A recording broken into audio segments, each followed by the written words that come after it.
Hello friends, welcome to my channel Aarambh classes.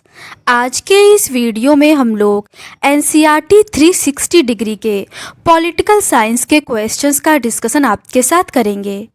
इस book में class 6 से लेकर 12 तक पॉलिटिकल साइंस के सभी चैप्टर्स के पेज बाय पेज क्वेश्चंस दिए हुए हैं, जो सभी एग्जाम्स के लिए बहुत ही यूज़फुल है।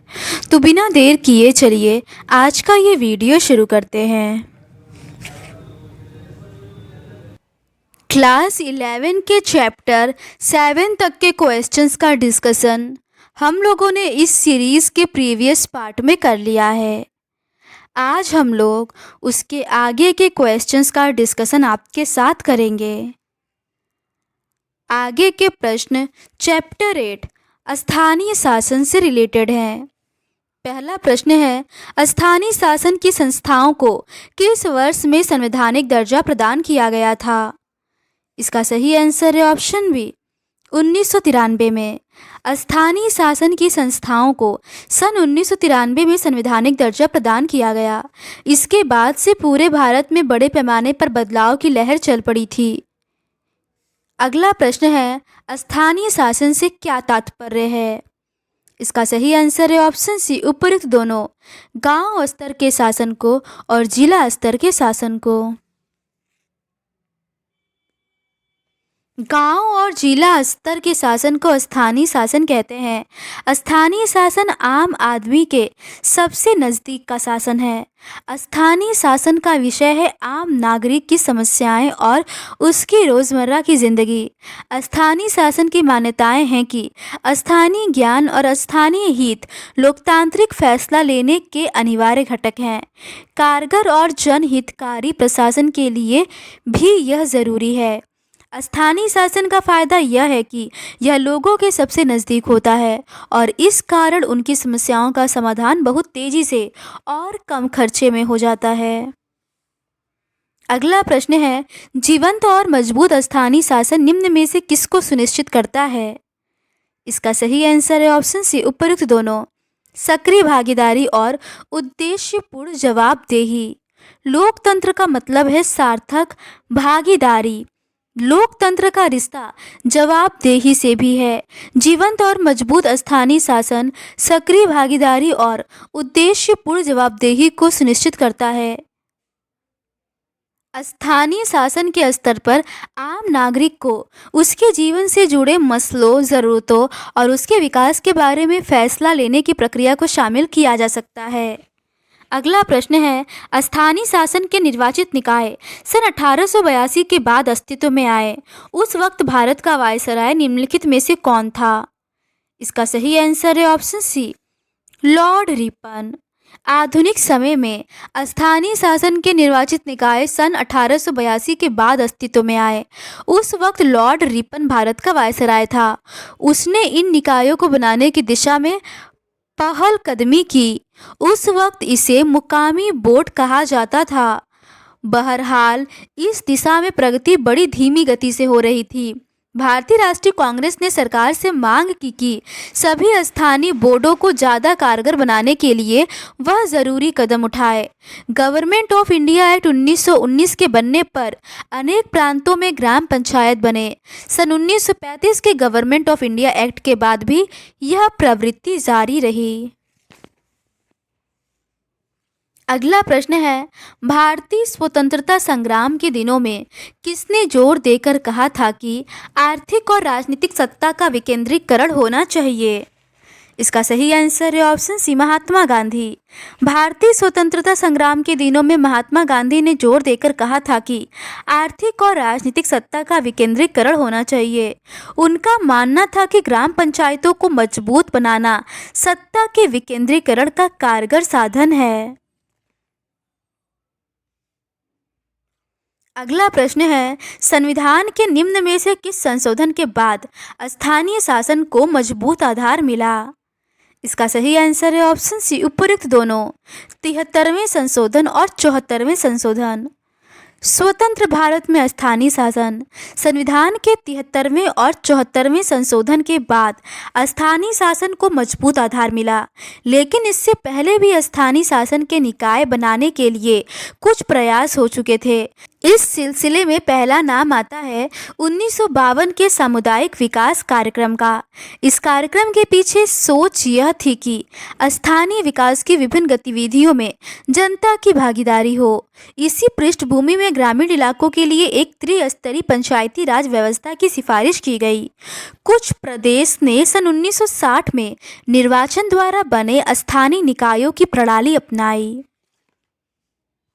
अगला प्रश्न है, किस वर्ष में पी.के. थुंगन समिति ने स्थानीय शासन के निकायों को संवैधानिक दर्जा प्रदान करने की सिफारिश की? इसका सही आंसर है ऑप्शन बी 1989 में। सन 1987 के बाद स्थानीय शासन की संस्थाओं के गहन पुनरावलोकन की शुरुआत हुई। सन 1989 में पी.के. थुगन समिति ने स्थानीय शासन के निकायों को संवैधानिक दर्जा प्रदान करने की कोशिश की।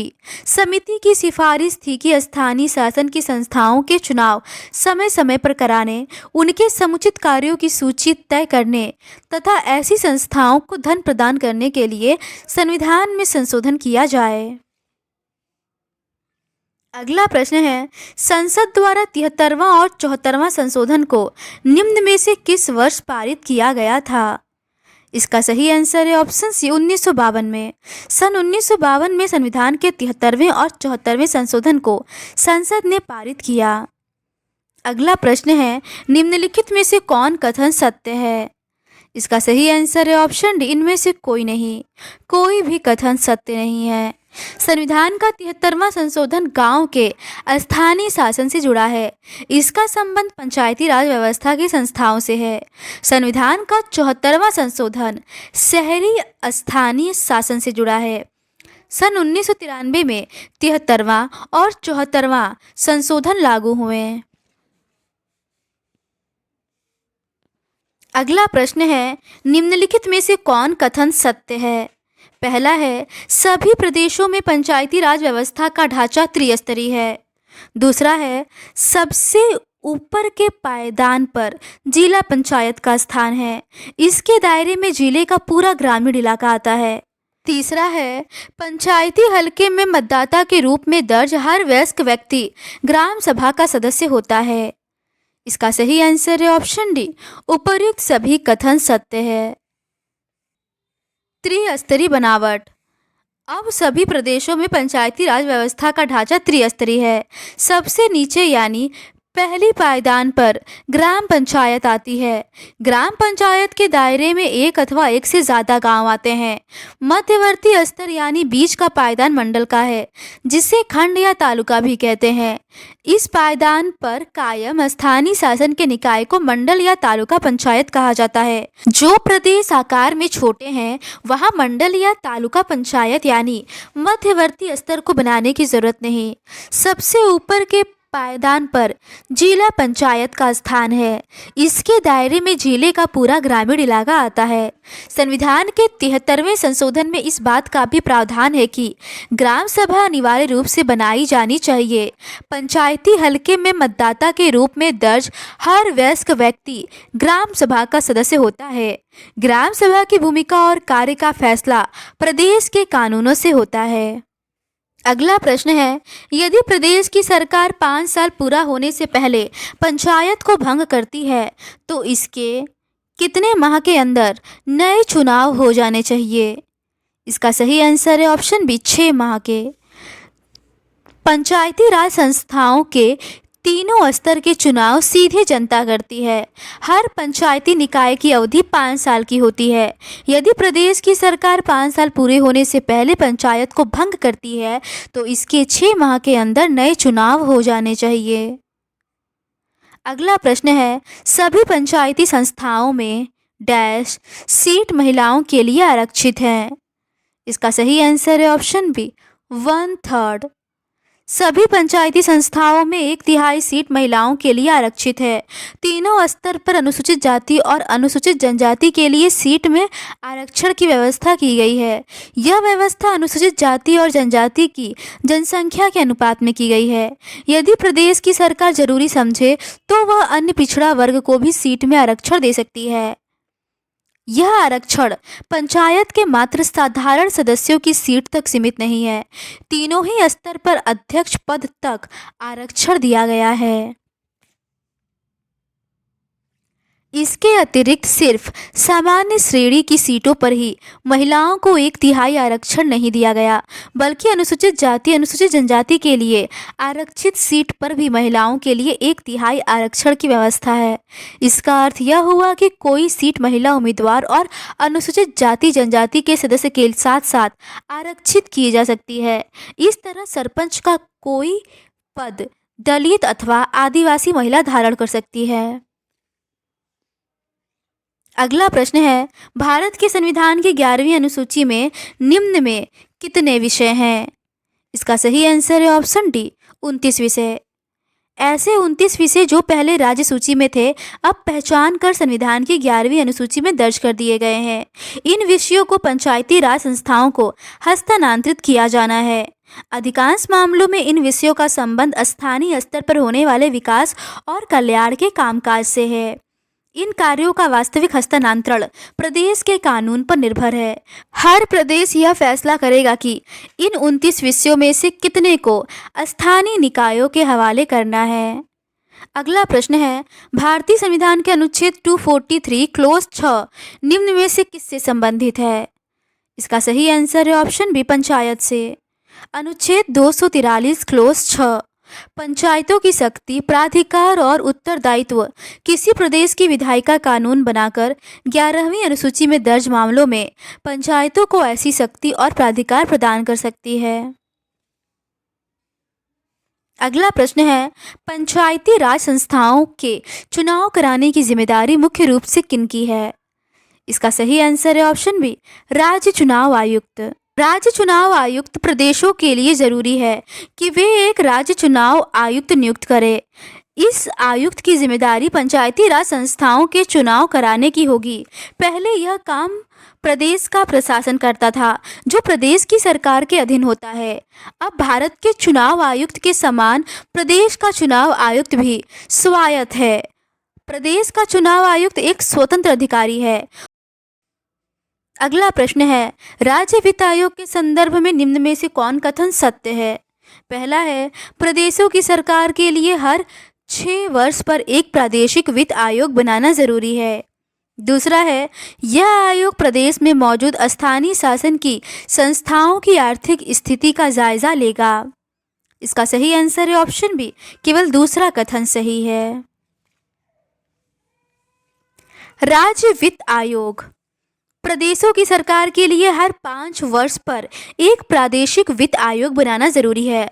यह आयोग प्रदेश में मौजूद स्थानीय शासन की संस्थाओं की आर्थिक स्थिति का जायजा लेगा। यह आयोग एक तरफ प्रदेश और स्थानीय शासन की व्यवस्थाओं के बीच तो दूसरी तरफ शहरी और ग्रामीण स्थानीय शासन की संस्थाओं के बीच राजस्व के बंटवारे का पुनरावलोकन करेगा। इस पहल के द्वारा यह सुनिश्चित किया गया है कि ग्रामीण स्थानीय शासन को धन आवंटित करना राजनीतिक मसला न बने। अगला प्रश्न है, शहरी इलाका से क्या तात्पर्य है? इसका सही आंसर है ऑप्शन डी, उपर्युक्त सभी। इस इलाके में कम से कम 5000 की जनसंख्या हो। इस इलाके में कामकाजी पुरुषों में से कम 75% खेती बाड़ी के काम से अलग माने जाने वाले पेशों में हो। जनसंख्या का घनत्व कम से कम 400 व्यक्ति प्रति वर्ग किलोमीटर हो। 74वां संशोधन। संविधान के 74वें संशोधन का संबंध शहरी स्थानीय शासन के निकाय अर्थात नगर पालिका से है। मुंबई अथवा कोलकाता जैसे बड़े महानगरों को पहचानना बहुत आसान है, लेकिन जो शहरी इलाके गांव और नगर के बीच के होते हैं उन्हें पहचान पाना इतना आसान नहीं। भारत की जनगणना में शहरी इलाके की परिभाषा करते हुए ज़रूरी माना गया है कि ऐसे इलाके में कम से कम 5000 की जनसंख्या हो। इस इलाके के कामकाजी पुरुषों में से कम 75% खेती बाड़ी के काम से अलग माने जाने वाले पेशों में हो और जनसंख्या का घनत्व कम से कम 400 व्यक्ति प्रति वर्ग किलोमीटर हो। अगला प्रश्न है, वर्ष 2011 की जनगणना के अनुसार भारत की लगभग कितने प्रतिशत जनसंख्या शहरी इलाके में रहती है? इसका सही आंसर है ऑप्शन सी 31%। सन 2011 की जनगणना के अनुसार भारत की लगभग 31% जनसंख्या शहरी इलाकों में रहती है। अगला प्रश्न है, संविधान के किस अनुसूची में नगर पालिकाओं की शक्ति, अधिकार और उत्तरदायित्व से संबंधित विषयों का वर्णन है? इसका सही आंसर है ऑप्शन डी 12वीं अनुसूची। अनेक रूपों में 74वां संशोधन में संविधान के 73वें संशोधन का दोहराव है, लेकिन यह संशोधन शहरी इलाकों से संबंधित है। इसके सभी प्रावधान मसलन प्रत्येक चुनाव आरक्षण, विषयों का हस्तांतरण, प्रादेशिक चुनाव आयुक्त और प्रादेशिक वित्त आयोग 74वें संशोधन में शामिल है तथा नगर पालिकाओं पर लागू होते हैं। संशोधन के अंतर्गत इस बात को अनिवार्य बना दिया गया है कि प्रदेश की सरकार कुछ एक निश्चित कार्य करने की जिम्मेदारी शहरी स्थानीय शासन की संस्थाओं पर छोड़ दे। ये कार्य संविधान की 12वीं अनुसूची में लिखे गए हैं। अगला प्रश्न है, लोकतांत्रिक विकेंद्रीकरण के सफल उदाहरण के रूप में अक्सर लातीनी अमेरिका के किस देश का नाम लिया जाता है? इसका सही आंसर है ऑप्शन सी बोलीविया। लोकतांत्रिक विकेंद्रीकरण के सफल उदाहरण के रूप में अक्सर लैटिन अमेरिका के देश बोलीविया का नाम लिया जाता है। सन 1994 के पॉपुलर पार्टिसिपेशन लॉ के तहत विकेंद्रीकरण करके सत्ता स्थानीय स्तर को सौंपी गई। इसके परिणाम स्वरूप महापौर का लोकतांत्रिक चुनाव संभव हुआ। देश को नगर पालिकाओं में विभाजित किया गया और एक ऐसी प्रणाली अपनाई गई कि नई नगर पालिकाओं को धन स्वतः हस्तांतरित हो जाए। बोलीविया में 314 नगर पालिकाएं हैं। नगर पालिकाओं की अगुवाई जनता द्वारा निर्वाचित महापौर करते हैं। इन्हें प्रेसिडेंटे म्यूनिसिपल भी कहा जाता है। महापौर के साथ एक नगरपालिका परिषद होती है। स्थानीय स्तर के देशव्यापी चुनाव हर 5 वर्ष पर होते हैं।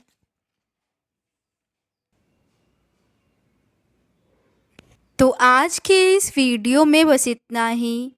इस सीरीज के नेक्स्ट पार्ट में हम लोग चैप्टर 9 संविधान एक जीवंत दस्तावेज से रिलेटेड क्वेश्चंस का डिस्कशन आपके साथ करेंगे। अगर आपको ये सीरीज़ पसंद आती है तो please do subscribe to my channel and like this video. Thank you.